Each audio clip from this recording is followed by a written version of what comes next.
Bom dia, irmãos. Bom dia.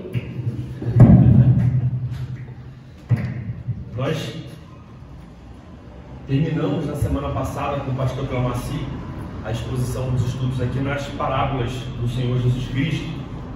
E hoje nós vamos iniciar uma nova série de estudos, agora no livro do Martyn Lloyd-Jones, sobre o Sermão do Monte, que é um compilado do pastor, que também é médico, o Dr. Martyn Lloyd-Jones, onde ele compilou uma série de sermões sobre o Sermão do Monte, que ele expôs de forma sequencial à igreja dele.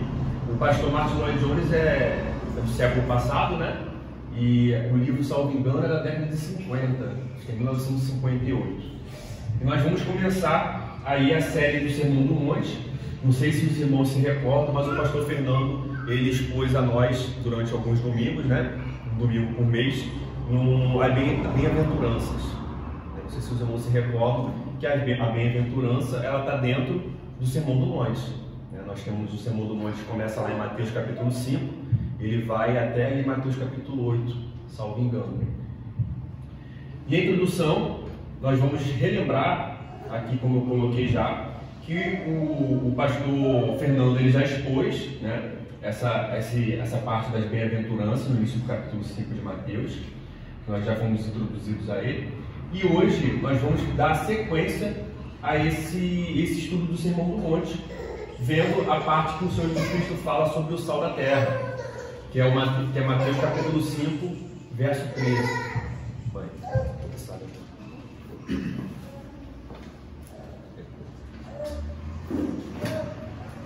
Então vamos abrir a palavra do Senhor em Mateus capítulo 5,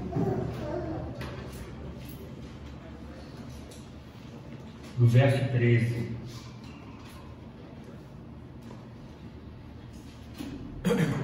Vou pedir ao Gel que leia, por favor, antes, só Mateus 5, verso 1, só o verso primeiro, Gel, por favor.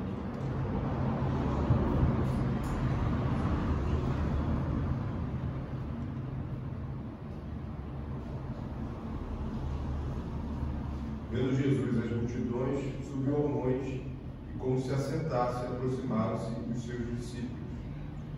O 13. E ele passou a ensiná-los, dizendo: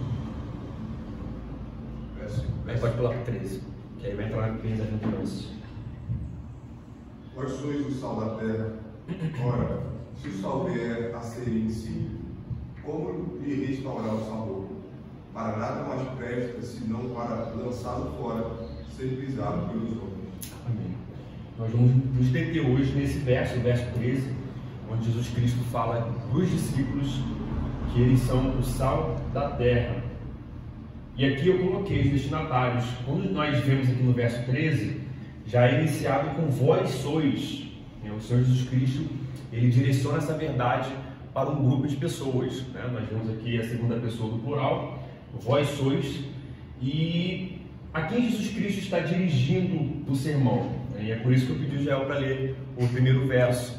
Nós temos que contextualizar. Quando Cristo fala vós sois, ele não está generalizando para todos os seus ouvintes. Nós vimos no início do primeiro verso que, na verdade, ele se afastou das multidões, subindo ao monte, e os seus discípulos se chegaram a ele, se assentando ao redor do mestre, e aí ele inicia, então, o Sermão do Monte.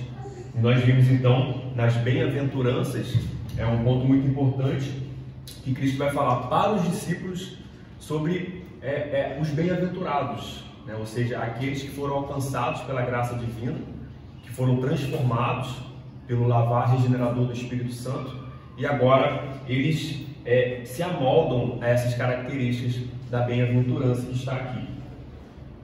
E uma pergunta que fica para nós, quando vemos que os discípulos são os destinatários dessa verdade, que eles são o sal da terra, nós podemos concluir, a contrário senso, de modo contrário, que a terra e o mundo não são o sal, não é o sal. A terra e o mundo não é o sal, certo? Porque se todos são sal, logo ninguém é sal. Então a lógica que nós temos aqui, que nós vamos desenvolver é: se Cristo inicia falando que os discípulos, eles são o sal da terra, logo a matéria que vai receber o sal não é sal. E nós vamos desenvolver aqui um pouco sobre o que é a terra e o que é o mundo. Vamos colocar aqui como sinônimos, né? Terra e mundo aqui nessa passagem. E agora a pergunta para os irmãos participarem e acordarem também, a gente sabe que é difícil, né? Aqui de manhã. O que seria nessa passagem aqui, né? Mateus capítulo 5, verso 13, terra? Qual é o significado de terra aqui nesse contexto, ou mundo, né? Como sinônimo? O que os irmãos acham que é terra? Os ímpios. Os ímpios. Algum sinônimo de ímpios? Os não regenerados? Isso mesmo. Ímpios, né? E é só procurar sinônimos, né? Exatamente isso, irmãos. O significado de terra nessa passagem, e antes de chegarmos ao significado, no início do sermão nós vimos que o Senhor Jesus Cristo apresentou quem são os bem-aventurados, aqueles que foram alvos da graça divina. E nós vimos que são os humildes de espírito, são os que choram, são os mansos, são os que têm fome e sede de justiça, são os misericordiosos, são os limpos de coração, são os pacificadores e são também os perseguidos por causa do Senhor Jesus Cristo. Esses são aqueles que foram alcançados pela graça, que foram transformados. Esses estão no mundo, mas eles não são do mundo. Nós estamos aqui e somos o tempo todo advertidos pela palavra de Deus que nós não devemos fincar os nossos pés aqui, não devemos criar raízes. E isso conecta aquilo que nós vimos em Colossenses, quando Paulo nos instrui a buscar primeiro as coisas do alto, estar com as nossas mentes focadas nas coisas do alto, onde o Senhor Jesus Cristo está assentado à destra de Deus Pai. Logo, o mundo e a terra, nessa passagem, em outras passagens tem outro significado, é toda a humanidade não regenerada, como a Áquila falou, são os ímpios. Então, quando Cristo ensina os seus discípulos aqui, que ele fala em relação a eles serem o sal, o que o Senhor está nos mostrando que eles devem ser diferentes em relação a todos os demais. Eles foram alcançados, eles são os bem-aventurados.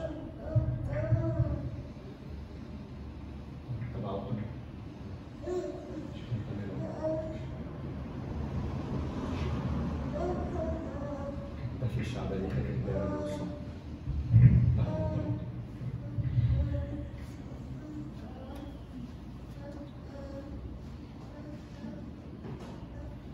Diante disso, irmãos, nós vamos deter agora um pouco sobre as obras do mundo. Nós vimos aqui a quem o Senhor Jesus Cristo se dirige no Sermão do Monte, que são os discípulos, e nós podemos estender a nós também, a todos os crentes, todos aqueles que seguem o Senhor Jesus Cristo. Nós vimos também quem é o mundo e quem são, né, no caso, que são todos os não regenerados por Deus, os ímpios, como a Áquila falou. E agora nós vamos nos deter um pouco nas Escrituras sobre as obras do mundo.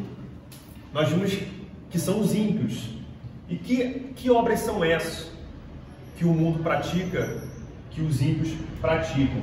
E agora eu vou pedir aos irmãos para que em alguns momentos aqui participem abrindo a palavra do Senhor, né? Então, voltando, nós temos que ir lá na criação, né? Em Gênesis capítulo 1, nós vimos que o Senhor, toda vez que ele cria, nesse processo de criação dele, ele sempre finaliza antes de falar o dia, ele fala, e viu Deus que isso era bom.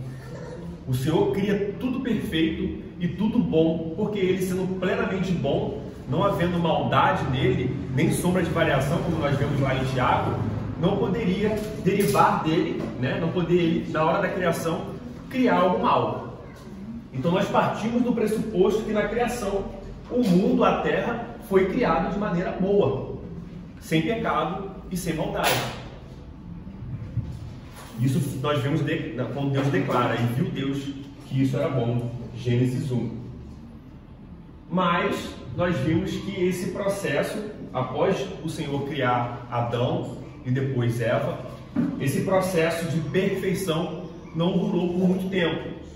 O homem peca, come do fruto proibido, que o Senhor havia declarado que se eles comessem, eles haveriam de morrer. E nós vemos então que o pecado, ele entra no mundo por meio de um só, que Paulo vai trabalhar lá em Romanos, né? Que Cristo é o segundo Adão, aquele por meio de quem a salvação também alcança a muitos, assim como o pecado alcançou a todos por meio de Adão. Isso nós vemos em Gênesis capítulo 2. Se os irmãos quiserem contribuir, podem interromper, tá? Que a gente vai seguir essa sequência de lógica de mundo, de pecado. E logo depois da queda, que o pecado entra, nós temos o primeiro homicídio, quando Caim mata Abel, em Gênesis capítulo 4, né? Gênesis capítulo 4, Caim e Abel, irmãos, filhos de Adão e Eva.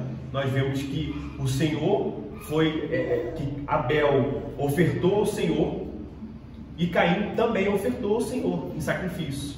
Porém, Deus se agradou do sacrifício de Abel e não de Caim. Isso suscitou inveja, suscitou ira e Caim matou Abel. Nós temos então aqui o primeiro homicídio. Mundo perfeito, queda Adão e Eva, nós já temos o primeiro homicídio aqui.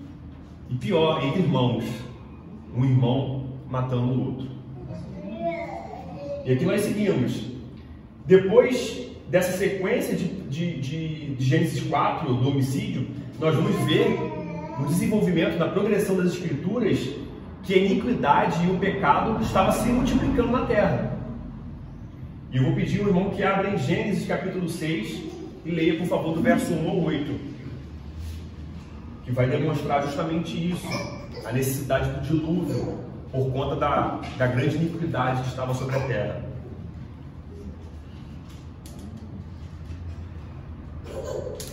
Aconteceu que os homens começaram a multiplicar-se sobre a face da terra.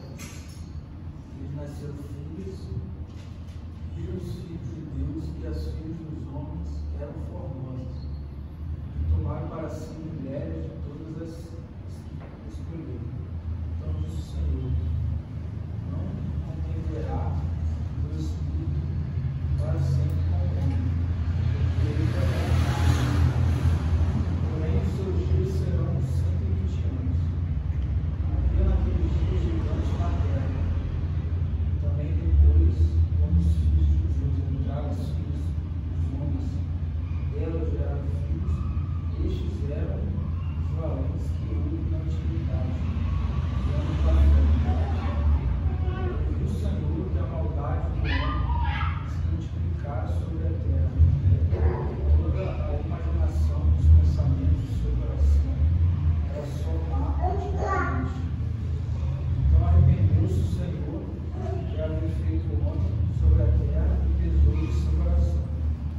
E disse o Senhor: destruirei o homem que criei sobre a face da terra, todos os homens imaginários, até o réptil e até a ave dos céus, porque me arrependo de os haver feito.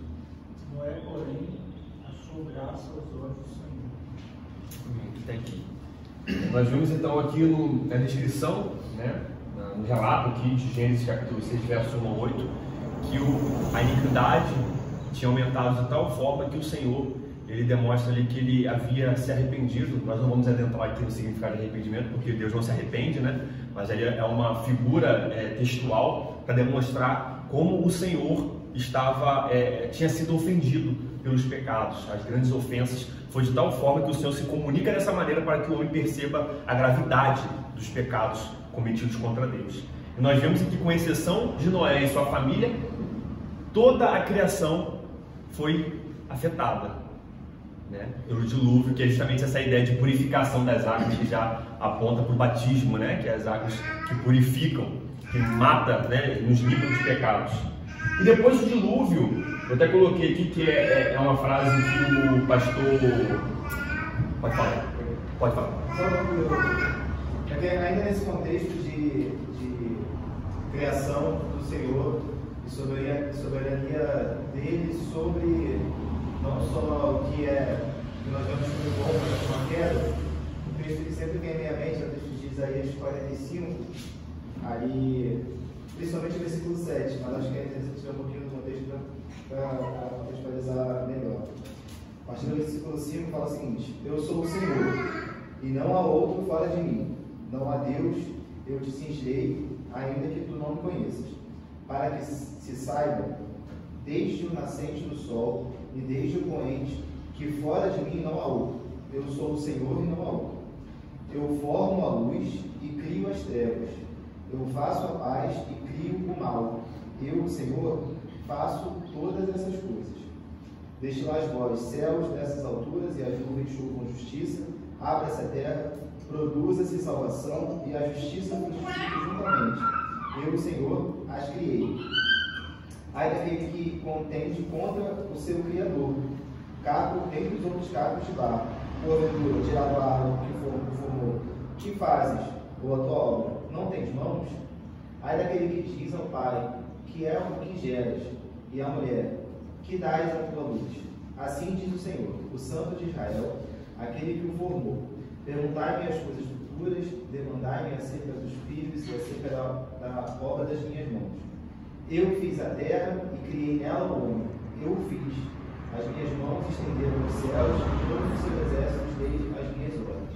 Então aqui quando a gente vê o versículo 7, também é um pouco polêmico, porque parece que se a gente lê de forma descontextualizada, parece que tanto o mal quanto o bem foram criados a partir da natureza de Deus. Quando a gente consegue entender esse contexto aqui, a gente vê que o foco é mostrar a soberania de Deus como o único Deus e o único Senhor sobre todas as coisas. Mas a gente vê que Deus está se mostrando soberano sobre o bem e sobre o mal. Mesmo que o mal não tenha surgido no universo a partir da sua natureza. Então quando a gente vê também essa questão de Deus ele ter se arrependido da criação do homem de uma certa forma, ou quando algumas pessoas vão olhar para a existência do pecado e do mal como se tivesse surgido uma surpresa para Deus no histórico da criação, a gente vê que, na verdade, o Senhor ele é criador e soberano sobre tudo, sobre toda a criação. E a existência do pecado, a existência do mal fazem parte do plano eterno de Deus de redenção. Então a gente nunca pode perder isso de vista, porque quando a gente se depara com versículos como Deus se arrependeu, Deus criou o mal, a gente pode começar a incorrer em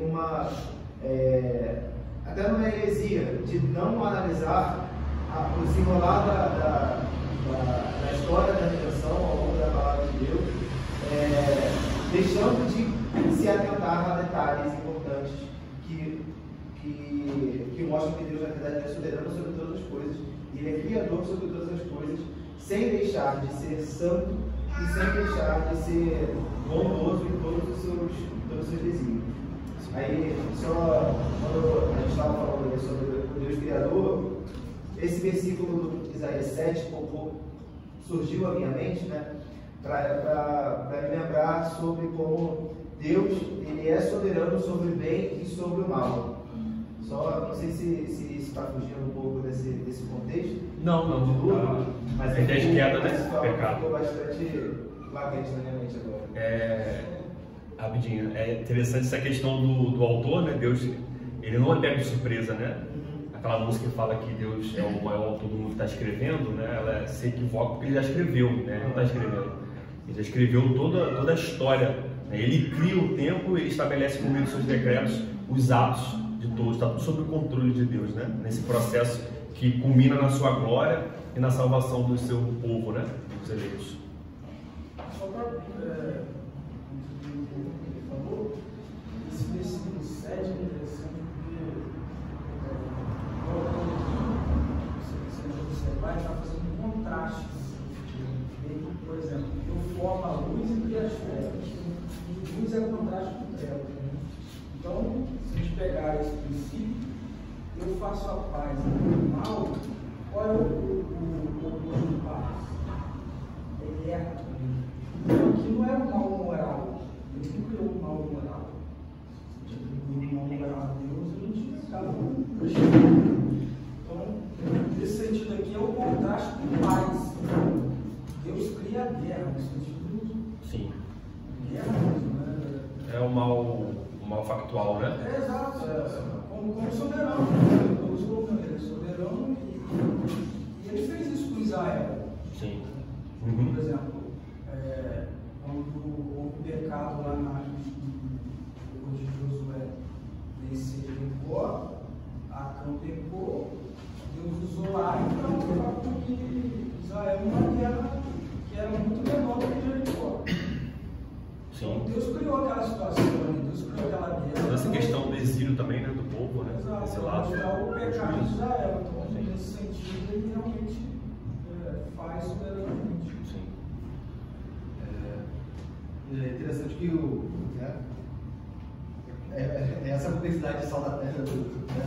Porque você está num mundo de maldade, né? Mas é interessante, né? Por mais que o texto ele, realmente ele está falando aqui sobre guerra, né? E crime e mal, que o próprio contexto está aqui, que assim o Senhor seu ungido está conhecido, que ele nasceu para guerrear contra as nações. Sim. Né? Aqui é Ciro o texto, né? Mas interessante que o Douglas diz, né? Também tem aquilo que não é claramente declarado, logicamente deduzido da palavra de Deus, que é a nossa confissão de fé, e também sobre o decreto de Deus, está em que Deus decretou permitir o mal, de maneira tal que ele ordenou o mal para converter em bem. Então, ao mesmo tempo que esse versículo aqui ele não esteja atribuindo maldade e que Deus não cria mal moral, isso aqui é um mal situacional, factual, ao mesmo tempo o mal foi permitido por Deus do decreto, né, para que ele viesse a converter o mal em bem. Mas só que Deus ainda é soberano sobre o mal, por mais que ele não contemple a maldade. São várias complexidades, né? Porque se você fala que está fora do controle de Deus, então o mal está acima de Deus, né? Exatamente, é um outro Deus, é uma outra divindade que está atuando paralelamente ao Senhor, não, né? Ele não deriva de Deus, mas está sob o controle dele. Ele permitiu todas as coisas, né? Mas não vamos adentrar que isso é uma sessão de EBD, dá para vários estudos só sobre queda, sobre pecado, origem do mal. Aí aqui é uma citação, na verdade, parafraseando, né? O Leandro Lima, ele tem eu até coloquei lá no grupo o link da igreja lá de Santa Marta, quando a gente estava lá ainda, que como é que fala? Leitura bíblica, cronograma, eu não sei se é o nome agora, para ler a Bíblia toda. Plano de leitura bíblica, isso. E ele coloca lá na parte que está, quando chega lá no dilúvio, que é aqui Gênesis 6, ele coloca: achou-se que a descendência da serpente tinha se afogado nas águas do dilúvio, mas descobriu-se então que a descendência é espiritual. Ele fala isso por quê? Porque o Senhor preserva a descendência de Sete, que era a descendência de Deus, né, lá em Noé, mas quando eles saem da arca, o que acontece? Noé se bebeda, fica embriagado com vinho, pecou. E o filho dele, Cã, vai lá, também peca ao ironizar, brincar com a nudez do pai. Então vê que a descendência da serpente ainda estava viva, né? E está até hoje nesse mundo caído. E é justamente esse texto que coloca aqui, que é Gênesis capítulo 9, verso 20, onde Cã, que é o pai dos cananeus, né, o povo inimigo do povo de Deus, de Israel, ele pratica esse pecado contra o pai e contra Noé.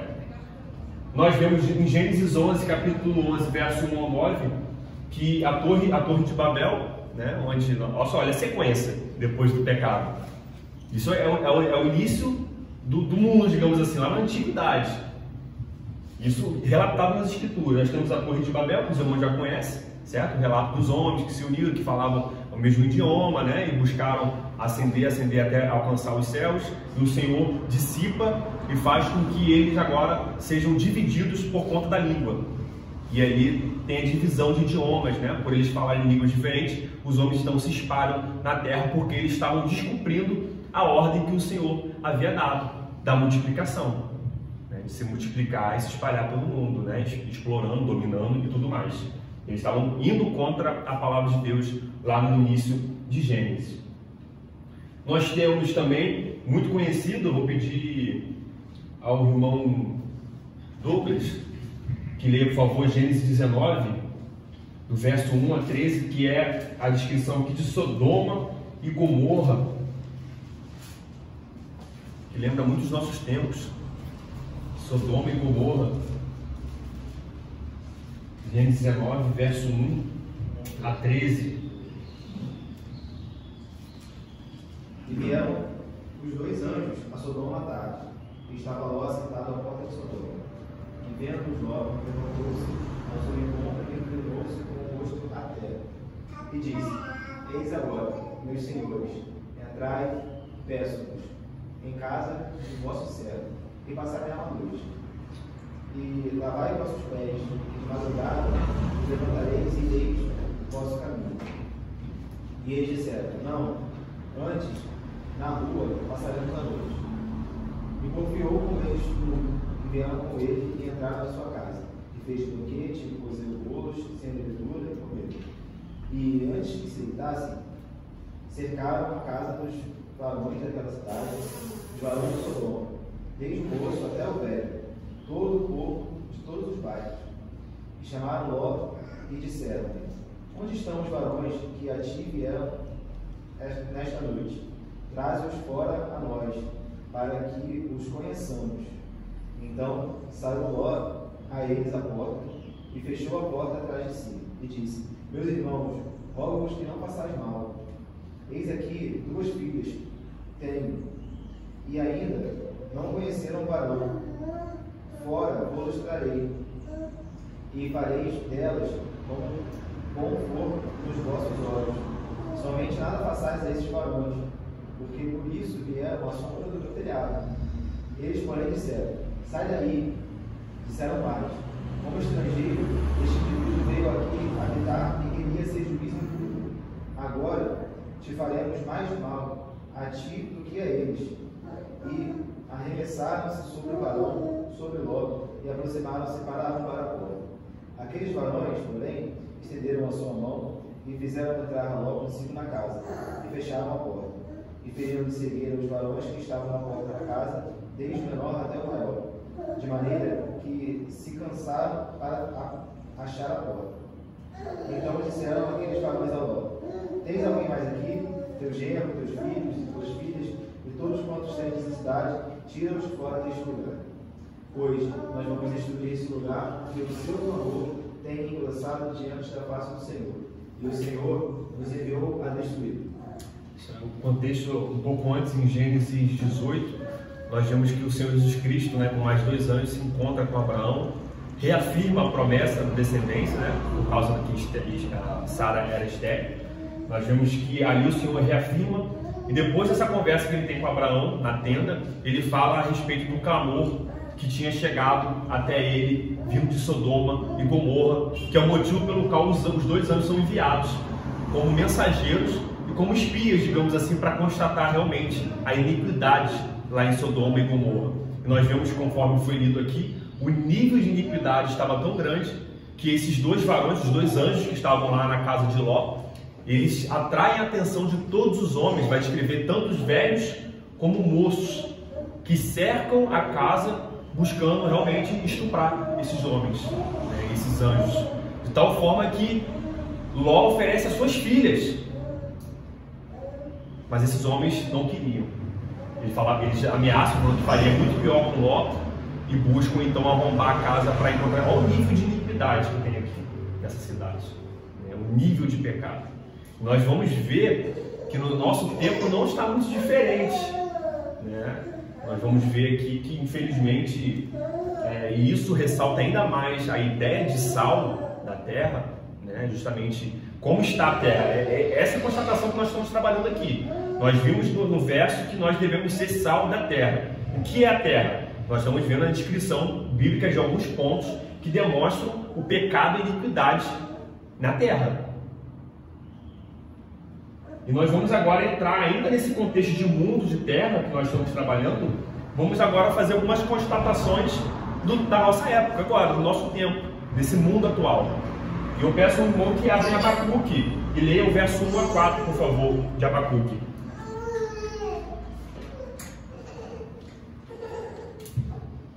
Um irmão ou uma irmã. 1 a 4. 1 a 4. Advertência do profeta Abacuque. Até quando, Senhor, clamarei por socorro sem que tu ouças? Até quando gritarei a ti violência, sem que traga salvação? Por que me fazes ver a injustiça, contemplar a maldade?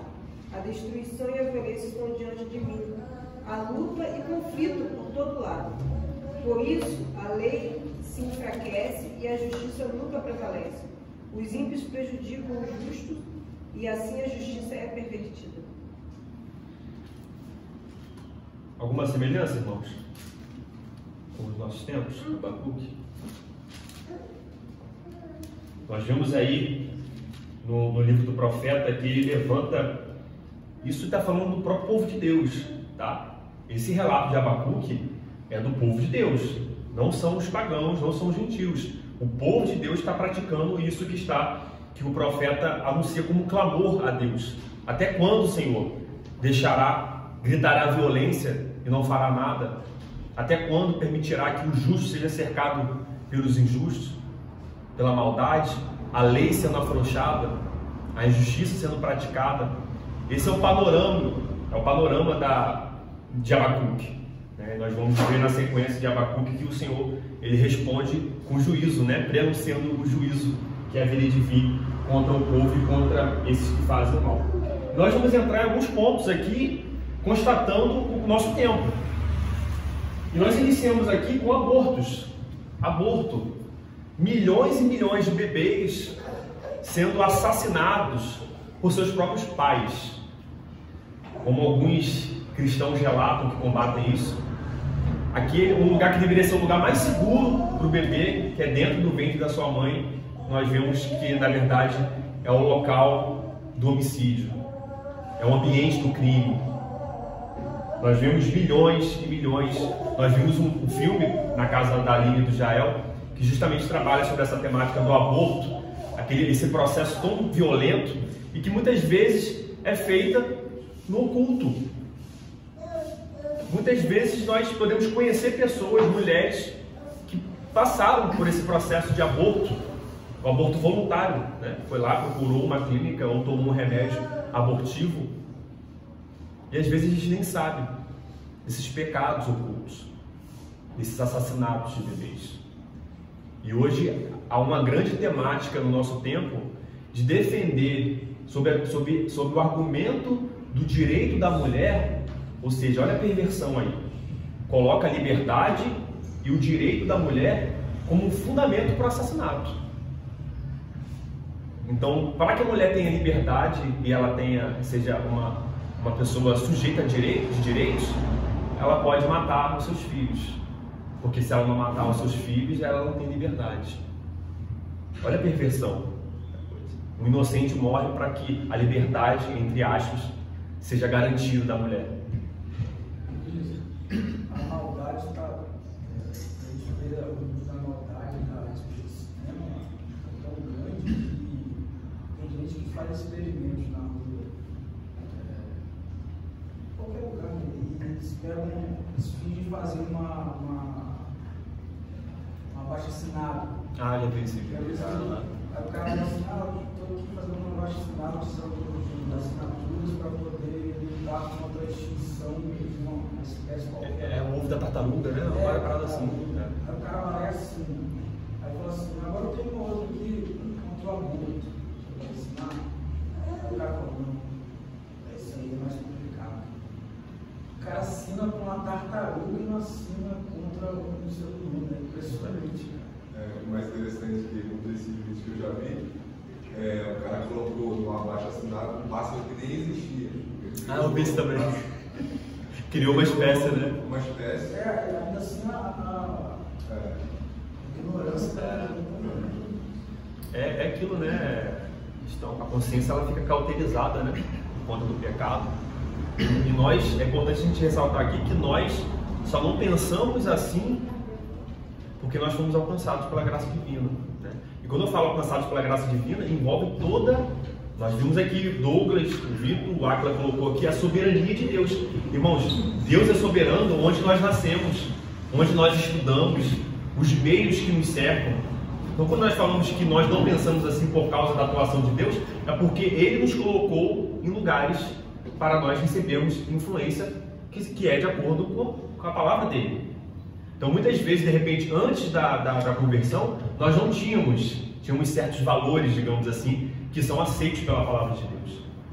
Mas o ponto aqui é que mesmo se nós não tivéssemos esses valores, não sei a vida de cada um aqui, provavelmente, de repente, um já teve um valor contrário à palavra de Deus, especificamente na questão do aborto, foi alcançado e convencido pelo Espírito Santo, né, que aplica a palavra dele em nós, né, e tira essas escamas da ignorância, né, que o pecado ele leva à tolice, né? A sabedoria vem de Deus.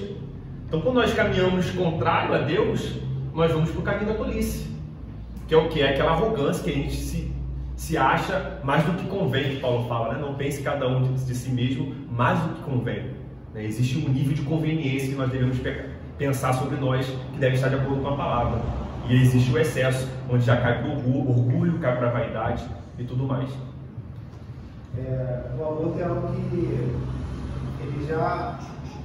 Acho que ele acontece já há muito tempo na história da humanidade. A gente tem conhecimento sobre a parte, por exemplo, na época da escravidão, que muitas escravas elas abortavam justamente porque elas não queriam os filhos crescerem escravos, na mesma como o destino, né, de escravidão e tudo mais. Mas hoje o aborto é principalmente defendido pelo movimento feminista com o mesmo propósito que a gente vê ou seja, o objetivo, o principal objetivo da defesa do aborto é a liberdade da mulher sexual, principalmente. É justamente a mulher poder fazer o que ela quiser e não lidar com as consequências de uma vida libertina. Que a ideia é, se o homem ele quer uma mulher, ele não tem nenhuma consequência para o corpo dele. Então, o que as feministas querem fazer é que elas também não tenham nenhuma consequência para o corpo delas. Então, por isso que elas escolhem eliminar uma vida para que elas possam permanecer tendo a liberdade, entre aspas, que elas conseguem ver nessa promiscuidade. Então, quando a gente pensa no aborto, a gente pensa de uma forma direta no assassinato que ele não representa, mas que ele é de fato, mas com uma motivação, a gente vê também uma motivação muito próxima do ser humano, porque a principal motivação hoje defendida pelo movimento feminista é que a mulher ela tenha essa liberdade de tentar evitar as consequências de uma vida libertina, sexualmente falando mesmo. Então, quando a gente olha para o contexto de Sodoma e Gomorra e olha para hoje, a gente vê o aborto como um sintoma dessa mentalidade que só se aprofunda, na verdade, na realidade de Sodoma e Gomorra. É interessante porque essas narrativas, elas se apropriam de coisas e significados que são bons, né? Liberdade é algo bom. Eu ia falar que é bom ser escravo? Não, liberdade é bom. Deus nos criou e nos libertou do pecado, né? Liberdade é bom. Ter direitos também é bom. Mas a narrativa traz uma conexão que não é verdade. Que é mentirosa essa narrativa. Então você utiliza e cria essa roupagem para deixar a narrativa mais palatável. Aí você fala, não, a gente não está matando, não é assassinato. Aí um homem nos seus raciocínios falazes vai falar o quê? Ali não tem vida ainda, a vida é com o nascimento. Então se não tem vida, a gente está matando, a gente não está extirpando a vida ocorre no nascimento. Não é à toa, irmãos, que tem essa discussão, e isso é levado para a academia, né, onde forma pensadores. Nada é feito por eles sem propósito. Por que discutir quando começa, qual é o início da vida, se é na concepção, se é no nascimento? Isso tem um propósito de ser, que é justamente isso. É aplacar a consciência no sentido, se não tem vida, logo eu não estou matando. Estou apenas eliminando um aglomerado de células que está dentro do meu corpo. São narrativas tão mentirosas, são contadas várias vezes, e você fica acreditando que é verdade, principalmente nós jovens, fica repetindo, né? Adolescentes, né? Exatamente. Jovens, então, facilmente enganado. repete, até aquilo se tornar, entre aspas, verdade pela repetição, né? É um processo de osmose, né? É uma sequência de pecados, sim. É um abismo chamando outra coisa literalmente. Exatamente. Nós vemos também perversão aqui no contexto de Sodoma e Gomorra, né? Sodomia, no nosso tempo, pornografia, resumindo, relações sexuais imorais, né? Nós já falamos aqui, a virgindade não é mais falado nem mesmo entre o povo de Deus. Não se fala mais em virgindade. A secularização entrou na igreja, que isso virou algo, até nós já ouvimos, né, de pessoas mais velhas ficando espantadas. Como assim? Esse casal é virgem? Pessoas que Paulo vai falar de cabelos brancos deveriam estar instruindo os mais jovens, estão escandalizados porque a igreja está sendo diferente no mundo. Mas antigamente, né, por exemplo, vou fazer 40 anos, antigamente já tínhamos papos, por exemplo, os pais, os avós, os amigos da família já falavam, né? Quando chegar a idade, vamos resolver a situação desse rapaz, por exemplo. Sim. Eu levava, inclusive, em casas de prostituição, para justamente o garoto virar homem. Isso aí. É como se fosse um ritual, né? Ou seja, isso hoje só piorou, só né? piorou. Mas isso já aconteceu no âmbito familiar. Sim. Nós estamos fazendo a constatação do mundo, né? O problema é quando a gente faz o contraste e vê que esses valores pervertidos do mundo estão adentrando na igreja também, né? Esse problema é quando você vê famílias de crentes, que se declaram crentes, não sentando com seus filhos para estimulá-los a glorificar a Deus no âmbito sexual, que envolve o quê? Se guardar e praticar o sexo somente com sua esposa ou com seu marido. E não só isso, né? Já introduzir ele na pornografia também. Exato, também. Eu tive amigos ímpios, né, que eles falavam justamente dessa questão dos pais introduzirem por meio de pornografia também. Como droga, exatamente, né? Um vício, né? A questão química que libera no cérebro, né? Que é consequência do pecado também no corpo, né? Toda transgressão da lei de Deus, ela tem consequência para o nosso corpo. Então, assim como a lei da física, da gravidade, por exemplo, se a gente soltar um objeto vai cair no chão, isso tem uma consequência quando você quebra a lei da gravidade. Também existe uma consequência quando a gente quebra a lei moral, tanto espiritual quanto físico. Tá? Tem até livros de médicos cristãos que vão desenvolver bem essa questão de relacionar quebra de pecados, quebra da lei de Deus, decálogo, com uma consequência no corpo. O homem é feito uma unidade, corpo e alma. Então, quando ele quebra a lei de Deus, que é espiritual, ele também vai ter um problema no corpo. Sobre as sequelas do aborto no Sim. corpo da mulher, isso tudo. No filme que nós vimos fala também, menciona essa questão das consequências. Uma amiga da minha mãe, olha, na verdade, acho que ela fez uns 5 abortos. Só que no final da vida, ela já até faleceu. Ela pagou caro com a saúde dela por causa disso, com a sequela que ela teve dos abortos que ela fez, entendeu? Espontâneo, espontâneo não, porque ela... Sim, voluntário, né? Voluntário. Tem até a questão de esterilidade, né? Sim. Pode ficar estéril, uma das consequências, né? Então, o mundo atual, perversão, sodomia, pornografia e toda, né, bestialidade também, que relação com animais. Nós vemos aí as relações sexuais e morais praticadas no nosso mundo. Nós temos algumas ideologias ateias, né? Nós mencionamos aqui uma narrativa, né, da questão do aborto, mas coloca ideologia toda aquela que se coloca contra Deus. E quando a gente fala contra Deus, é contra a sua palavra, contra os valores cristãos, contra a moralidade, que são valores absolutos colocados por Deus aos homens. Quando eles quebram